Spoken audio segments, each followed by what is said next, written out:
This is the new RBL UV kit.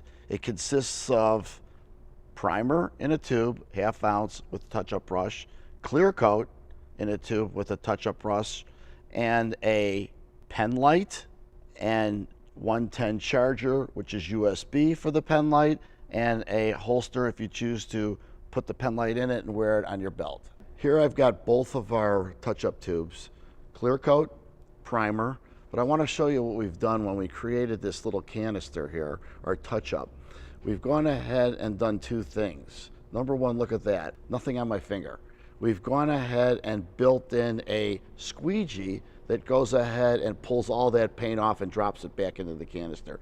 In addition, look at, we've gone ahead and made the tip of our brush a point. So we're able to drop in both the clear coat and primer right into that area that you want to repair. With chips or anything else, you can go ahead before you repair it, use a fiber pencil to clean it out a little, some wax and grease remover. But let's go ahead and take some of the color right here. And this is just regular color that you get from any store, like a Duplicolor. Fill that in just like that. It's important to know too that there is no UV technology yet that's been developed for color. Only primer and clear and putty.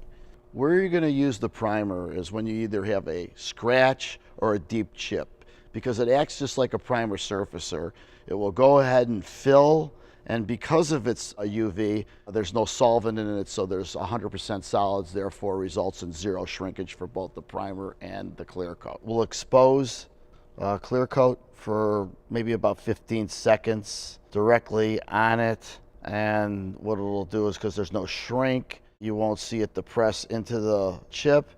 Another nice thing is, as soon as it's done and cured, I'll show you, you'll be able to sand and polish it. And you could use, of course, the nibber polisher kit, or you could just hand nib it and polish it, and there you go.